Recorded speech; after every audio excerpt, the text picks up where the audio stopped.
Seat वो लड़ेंगे। उनके मन में इच्छा होना भी स्वाभाविक है और उन्होंने अपनी इच्छा व्यक्त करना भी स्वाभाविक है, उसमें कोई गलत बात नहीं है। लेकिन भारतीय जनता पार्टी दोनों सीटों पर चुनाव लड़ेगी। हमारे घटक दल को हम समझाएंगे और हमारा पूरा विश्वास है कि वो हमारी बात मानेंगे। सर, त्रिपुरा और नॉर्थ ईस्ट में बीजेपी का रिजल्ट क्या होने वाला है? 25 सीटें में कम से कम 20 सीटें हम जीतेंगे, जिसमें त्रिपुरा की 2 सीटें सबसे पहले होगी, टॉप पर।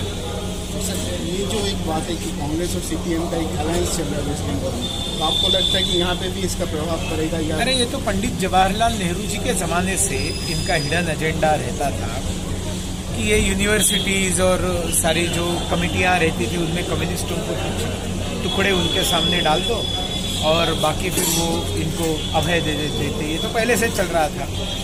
यहाँ पर भी त्रिपुरा में बार बार 25 साल कम्युनिस्ट क्यों आते रहे? पीछे से, पर्दे के पीछे से ये लोग हाथ मिलाते थे। मैंने अभी कहा, दिल्ली में राहुल गांधी से जीतने के लिए पैसा लेकर आते थे और त्रिपुरा आने के बाद माणिक सरकार महोदय से पर्दे के पीछे से हारने के लिए पैसा ले लेते थे। तो इस तरह से गद्दारी कांग्रेस ने जो त्रिपुरा के जनता के साथ की, उसकी सजा त्रिपुरा के जनता ने उनको दी है। और जो माफिया राज और पार्टी राज और पापी राज, जो गांजा का राज जो इस राज्य में त्रिपुरा में कम्युनिस्टों ने किया था, उसकी भी सजा उनको दी है।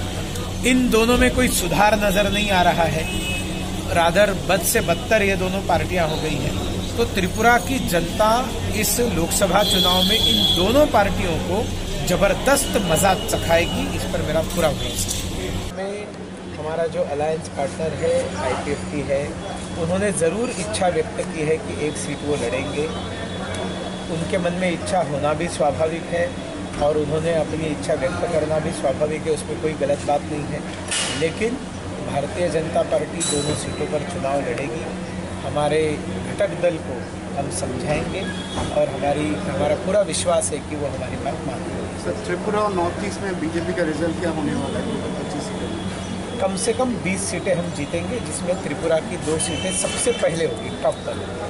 सर, ये जो एक बात है कि कांग्रेस और सीपीएम का एक अलायंस चल रहा है वेस्ट बंगाल में, तो आपको लगता है कि यहाँ पे भी इसका प्रभाव पड़ेगा या? अरे ये तो पंडित जवाहरलाल नेहरू जी के ज़माने से इनका हिडन एजेंडा रहता था कि ये यूनिवर्सिटीज़ और सारी जो कमेटियाँ रहती थी उनमें कम्युनिस्टों को कुछ टुकड़े उनके सामने डाल दो और बाकी फिर वो इनको अभय दे देते थे। ये तो पहले से चल रहा था।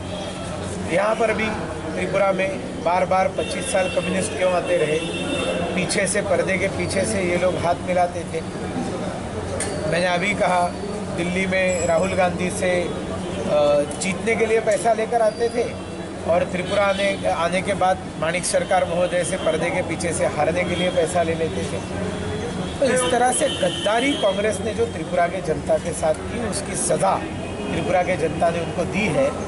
और जो माफिया राज और पार्टी राज और पापी राज, जो गांजा का राज जो इस राज्य में त्रिपुरा में कम्युनिस्टों ने किया था, उसकी भी सजा उनको दी है। इन दोनों में कोई सुधार नजर नहीं आ रहा है, रादर बद से बदतर ये दोनों पार्टियां हो गई हैं। तो त्रिपुरा की जनता इस लोकसभा चुनाव में इन दोनों पार्टियों को जबरदस्त मजा चखाएगी, इस पर मेरा पूरा भरोसा है।